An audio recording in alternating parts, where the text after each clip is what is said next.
With our vast land, and a lot of people will have the number when it comes to human being, one will be wondering, why is it that Nigerians are finding it difficult to feed themselves? Don't worry, my guest today is someone who will actually educate you on how we can feed ourselves, not just feeding ourselves, but create wealth with mechanized farming. Good to have you today on another edition of Be This World. It's my pleasure to have you join me today. Let's go for a quick break, and when we return, we'll continue. Don't go away, we'll be right back. Be this world, changing your mindset. Welcome back. This is Be This World. And my guest today to join me to talk about mechanized farming and how we can create wealth is no other person than Stephen Adeoye, all the way from Germany.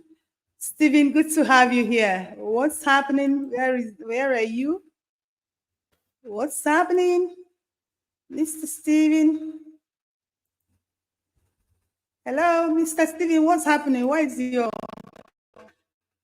What's happening? Hello? What's Hello. almost hello, Mr. Stephen. Good to have you on Be This World. Can you hear me? It is great to be here. Happy New Year. I wish you the Yes, I can same. hear you. Can you hear me? Yeah, can we hear you? Now, our question is this: with our vast land lying empty, and we'll have the number when it comes to human beings, and you're a man who is teaching how people can use mechanized farming to turn around situation and even to create wealth. Now, tell us, how can we do that? Thank you very much. First of all, Happy New Year to all the viewers, and obviously, thank you very much, my honorable Biddy, for having me on this show. You're welcome. All right. Let me just go back to statistic a bit. You see, 70% of our workforce in Africa, is made up of farmers, and these farmers are subsistence farmers, and we expect them to feed us in the continent without any support whatsoever to assist them to at least feed us. Secondly, we have 65% of the world arable land. So we have vast resources that is available at our fingertip to feed the whole world. Now we ask ourselves, why can't we do it? Why are others doing this and not us?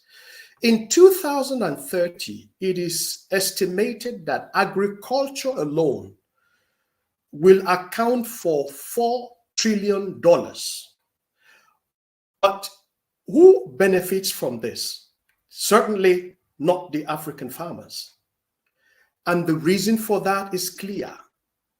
We have pertained ourselves to be raw material continent. We have actually agree on that notion that all we are good enough to do is to produce and other will process. We have what it takes to do that. Now, what we as a Green Label Initiative came up with, over 5 years, we've studied the situation in the continent. And we come up with a blueprint which mitigate all the issues that we have in the continent. Take, for example, lack of yield. You see, you have farmers having portion of lands, but because they do not have the tools to produce organically, our advantage is, thank God, our land has not been corroded like in Europe with chemical fertilizer, but we're going there. So when I'm not talking about large-scale farming, fill the land with chemicals. I'm talking about the precision agriculture using anything that will not damage the ecosystem. So if we put that together, one, we have the workforce. Two, we have the biggest arable land in the world, 65%. And we're using currently only 2.5% of this arable land. The worst scenario is this 2% has been corroded with chemical fertilizer. So basically, the land we are using right now has been used up, has been corroded. Part of them are mining land, which are not useful at all. So what do we do to mitigate this situation? One, we need to create possibility and train and mentor and inform farmers that you don't have to be a degree holder to actually be a farmer that is propelled with precision agriculture. What is actually precision agriculture? Precision agriculture means that we're using a means to help us produce, process, distribute, market. You see, the point is this. Most of our farmers produce and look for market. It should be the other way around. You should produce for the demands of the market. Demands creates supply.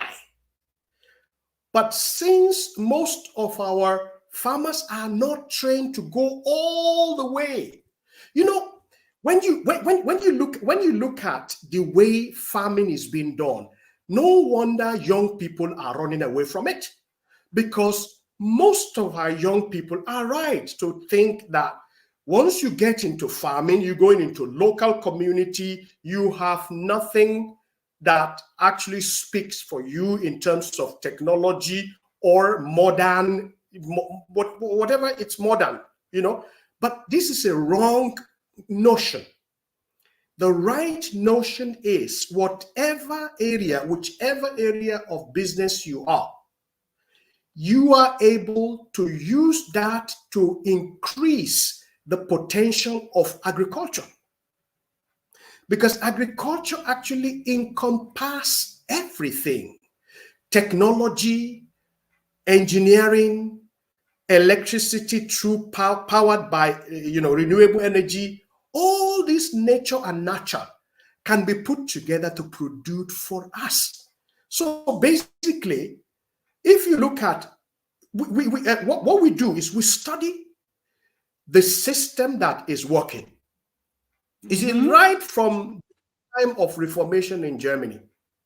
You see, there's a lady called Catherine Luther. Yeah. You see, during the Luther regime, the Luther Reformation, this lady was only given, her and her husband, a monk and a former nun who became a Christian, and they decided to change the entire situation of their country. She was given a castle, and the castle is empty. And she decided to use that castle to produce the biggest economic system that exists in Germany and translate that over to all the people through education, through agriculture, and through economic and commerce. So it's okay. We cannot separate agriculture from all the parts and parcel that belongs to agriculture. Let me conclude with this. I live in a farming community here in Europe, and the farmers are the richest. Why? They don't wait for the government to provide fertilizer. They don't wait for the government to provide all the tools that they need. No, it is we as people that are entrepreneurs, are those who actually are those who carry the weight of economic reformation in a community. You see, Martin Luther and his wife, Catherine Luther, did not wait for the government to give them land, to give them a sheep or goat. No, they actually started with the little they have, expand, and they create wealth. And that is the same. We are lucky and blessed that we have land. We're lucky and blessed that agriculture is there, and we don't have to toil too much before we get results. I like that. Now, you said production, distribution, and the processing. You said that. Now, how would they do that? Now, thank God you said we'll have a lot of vast land lying there. Nobody's using them. And you talked about how we can revive some dead lands. How do people get into this green label initiative, Germany? How can people get into it? How can people leverage on this and get into farming and make great wealth like you talked about? What are the steps, please? Thank you very much. Thank you for the question. This is a cooperation between entrepreneurs. You see, put together all those who have a goodwill to go agriculture, to go precision agriculture. What is actually precision agriculture? Precision agriculture is using different tools to enhance production yield, to increase ability of processing, to also add value to what you produce. Let's say, for example, milk. Cattle produce milk. But if you just raise a cattle for meat and you forget the other 80 different value addition, you definitely will end up being poor, because it is the same cow or cattle that produces milk, cheese, the skin is also processed, bone is processed, all the part of it, the blood, and in fact the dung of a cow is used to produce renewable energy. So if I look at, if you join me now and you say, look, Stephen, what do you think of a cow? The Green Label Initiative look at a cow and see 80 different added value, which means this cow is a great value. I will not look at a cow as meat, or look at a cow as something that when I have a birthday or big celebration, I slaughter a cow and we eat. No, a cow has more than that. A cow produces milk, cheese. A cow actually, the teat of the cow. Do you know that the cow is used to produce chewing gum? Did you know the adhesive and all the things that we pharmaceutically, the blood? Wow, the blood fetch you more money than the meat. Can you imagine the bones? Can you imagine the skin? I mean, the fur, what the tail actually produce? These are the areas that we should look into, adding value to what we do. Let's look at cocoa. What we do when we produce cocoa, for example, in the southern part of Nigeria, is just to sell cocoa beans. And do you know why our cocoa does not have value abroad? Because I was in a factory that produces the biggest processing machine in the world, in Stuttgart, in Germany. And they told me a very, very daunting story. Why is it that the best cocoa bone in the world is found in Nigeria? And it is the cheapest. And the reason for that is this.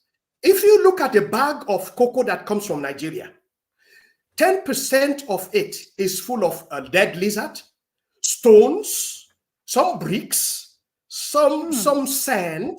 So the people who are buying it will spend some time to take away that 10% of debris, of dirt. So it automatically minimizes the price. So what do we do as GLI? We come into you as producer. We give you the possibility to increase your product. If you are a farmer, for example, right now, farmers in Nigeria are producing low in terms of cocoa. You see, it is gone to, for example, now most of the farmers are producing less than 100, trees per acre, or 100 trees per acre. But nowadays it's gone to 400 and 450.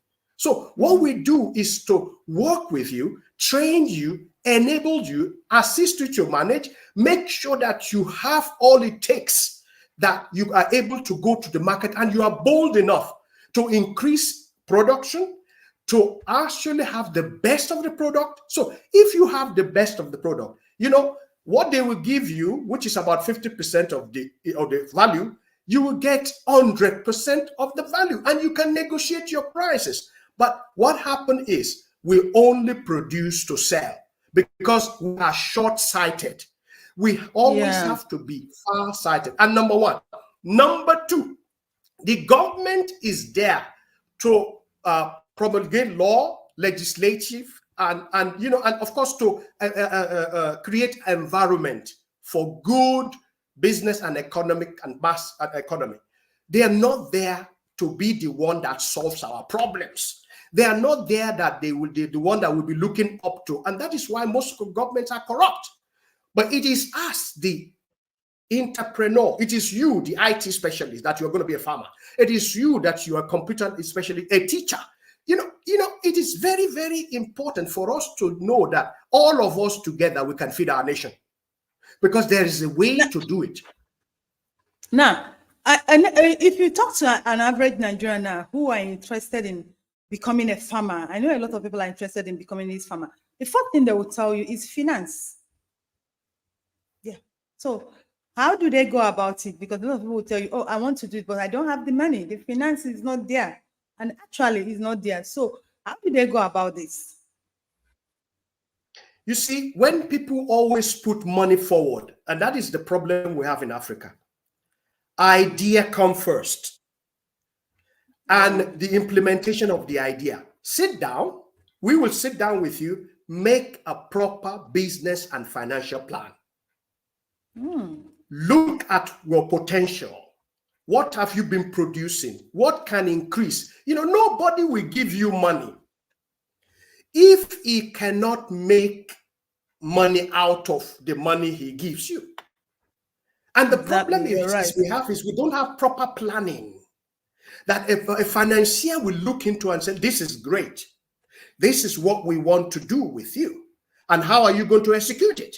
Now, like we are doing in GLI, we have behind us, in order to mitigate this problem, for the past 5 years, we come together with experts from different parts of the world, United States, the UK, Germany, in different areas that they can come in and help absolutely.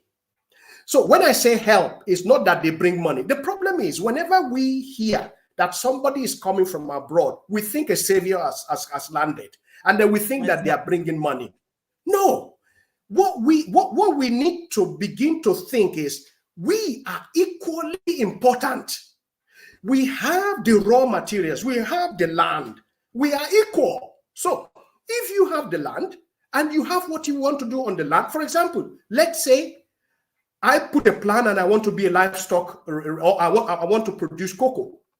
And I put before the financiers or investor what I want to do, how I want to clean and sanitize the cocoa, the packages, and where I want to sell it, and or maybe already have off-takers. And investors will not shy away from you, because investors look ahead of what you have now. But you have to have a plan. You have to know what you're doing, and you have to know when you want to get there. A 5 years plan is good enough. Yeah, it's okay. Now, tell me, there's some people, I know some people want to get into this in Nigeria. How do they reach you? Now, before you answer that, and I saw one of your program, you were talking about snail farming, and that really got my attention. Can you tell us a little about that snail farming, please? Excellent. Now, okay, as I said earlier, everything we at GLI looked at, we look at not just the food aspect or the production and stop. We look at production with the use of precision agriculture, added value, and then the market demand. Now, when we look at all these put together, let's take a snail. Just like we look at a cow, and we see that a cow is worth more than food.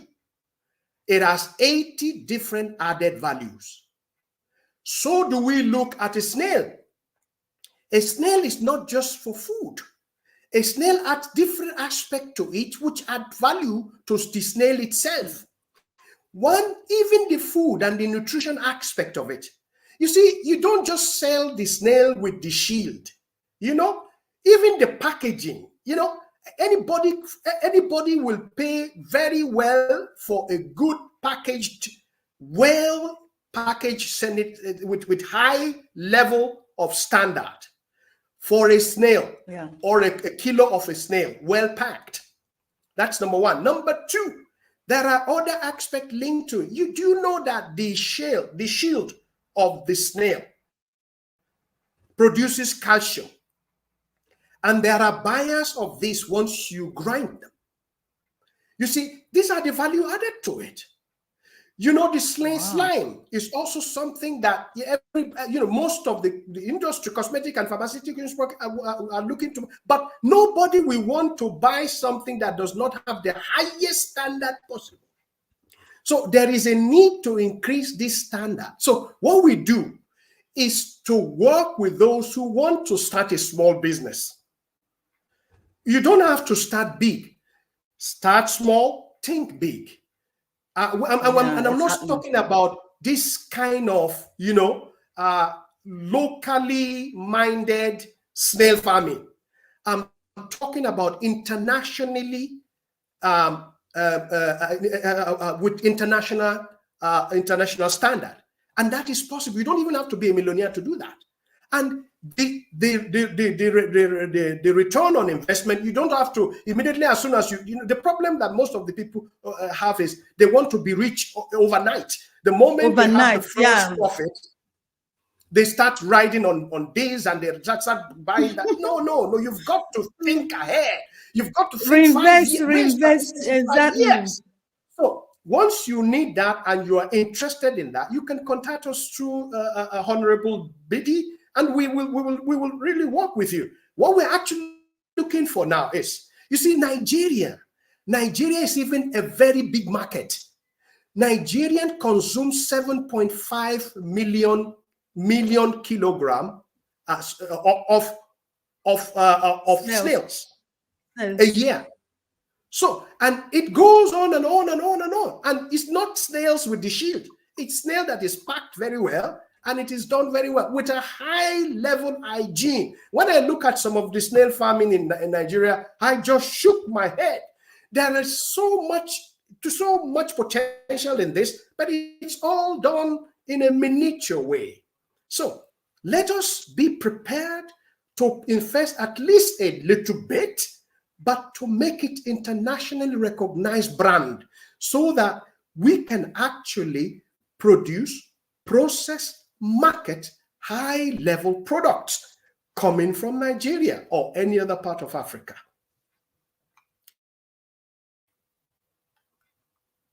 Thank you. Very well. Do you have an office in Nigeria? Or do you have a coordinator in Nigeria? We have partners. We have partners in 12 or 13 African countries. Now, in Nigeria, we have an office, but what we do basically is from project to projects. It's okay. If anyone wants to do an internationally standard project, we deal with project by project on case-to-case basis. We will not let people just start things and leave them behind. No, we follow up. In fact, we have companies that will offtake. We buy their finished product. We go from the A to Z.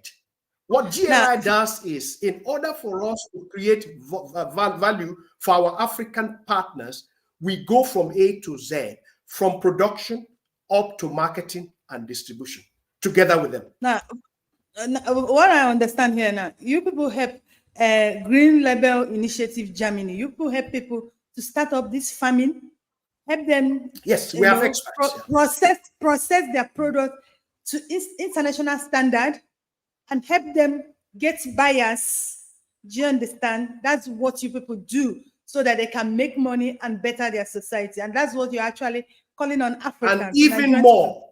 more, honorably, even more, we train, mentor, and remain You until train. they are able to say, GLI, we don't need you anymore, and we're happy. We will celebrate that. That Wow, is that's what we need good. in Africa. We don't So, want to oh, have dependent, but train, dependent mentor, mentality. continue. If possible, Nigeria has the potential. Go ahead That's good. and overcome the entire Africa. Do you know that since the African common trade zone has been created, we can export product without paying custom duties in Africa? I mean, in Nigeria only, you can actually circulate and sell high product. Everybody is looking for high production with not that they do not have to pay a fortune for. Yeah. Wow, that's a good one. That's a good one. Honorable Stephen Adoye, you called me honorable. I'm not an honorable. Oh. Well, you are. I mean, setting up such a thing, obviously, all those who call themselves honorable, I discard them. I mean, those people like yourself who are moving things and making things to happen, I consider you honorable in the right sense of it. I'm blushing. I'm blushing. I'm blushing. You see, Stephen, I know you said I'm an honorable, so you should start treating me like an honorable from now. Absolutely, absolutely. Thank you very much, Honorable Stan. See, I'm already calling you Honorable Stephen Adoye for Well, coming on Billy's Show and to educate us on this. Personally, I'm just interested in that snail farming, and I know a lot of people are interested in this. Like Stephen Adoye has said, this is an opportunity for us to create wealth as far as you're not so much in a hurry, because the problem we have in this part of the world is that we're always in a hurry, and because we're in a hurry, we'll miss it in several ways. If you're ready to create wealth, create lifetime wealth, give us a hit, and Honorable Steve will take you on a mentoring process, train you, and help you build up something. Process. You know, the most important thing is that they will help you to process it. Do you understand? And help you get marketers, help you sell. What else are you looking for? Oh my God, this is too much to let go. This is too much to let go. Wow, it's been wonderful speaking with you, Stephen Adeoye. Please, what else do you have to tell our viewers? well, Let me just give you this. in conclusion, I will say that there is the people who are doing what they do today to feed their community in Europe. They have increased. They have precision agriculture. They are not super intelligent compared to us. So we are the people who own the land. We have the resources. We have what it takes, and we can do it.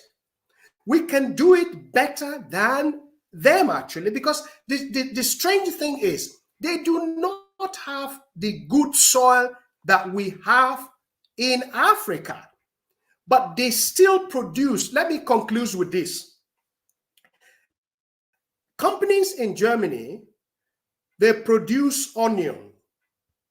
I mean, the weather is not good. The land is not good for it, but they process that land. That's what mechanized, and that's what precision agriculture mean. You will help the land, not with chemical, with the natural possibility. You see, in Nigeria, the farmers who produces most of onion produces 4 tons per acre. In Germany, they produce 60 to 65 tons per acre. Those whose land is not as good as ours. So what we tell our farmers who are working with us is, okay, go with us. Go with us, not to rule. We are leading. We know what we need in our continent, but you go with us. And we want, even if it is just 20 to 25 tons per hectare, we will start with that. And we will pay you off, and you return back to Germany where your farm is. But you will assist us. We will work with our people. We will help them process. Do you know, Ma? Do you know that onion is not just for food? You can Yes, for onion, health. the oil from onion, pharmaceutical. There's a lot of things that onion can actually do, and so if we are able to go that far, sorry, if these people are able to go that far with their land that is not so good, how much Yeah, what more about we that we us? have 60, over 60, the 60% of the world arable land is in our continent, in Nigeria inclusive, all over Africa. So let Thank us you come very much. together and do better, because we can. Thank you Thank very you very much. much, Stephen, for coming on Bailey Sword Show. We appreciate you It's for a pleasure. educating us on how to live a better life. Now, Stephen has said it. He has said it that they don't have, the people like the people in Germany where he is, they don't have good land and they don't have the number. We will have the land and we have the number. Do you know how many were in Nigeria? Do you know how many people that are unemployed? If you can make this farming, make it look good, make it inhabitable for human being, a lot of young people will follow you and they do this farming. And what you will achieve will even surprise you and surprise me and Stephen. And that's what we were bringing to you today on Baby Sword Show. If you're interested in this, just send me a DM and I will connect you with Stephen. Please, Stephen, please, can you give them your email address? Maybe somebody they can even send you an email. Please, can you Oh call your yes, email address? I can actually. My email address is info at greenleben, the green label that is written there, .org. I repeat, info at greenleben.org. Thank you very much. info@greenlabel.org. info@greenlabel.org. That's his email. If you don't want to come through me, just send him email and you hook up with him. I will be happy that I see a lot of people getting involved into this, because me too, snail farming, there I come, so that we can get our people feed. We have the number, we have the land. Why can't we feed our people? I feel ashamed when I know that we even import toothpick. Toothpick. Oh, that is a shame to say. Well, that much will be taken today on Baby's Food Show. Remember to keep a date with us. Same time, next week. I will always bring to you what you need to know and what you need to do to make your life a better one. My name still remains Baby's Nana. Thanks for joining us. Stephen, thanks for coming on Baby's Food Show. Thank you very much. Remember, keep love alive. We It's a love you. pleasure. Thank you very much.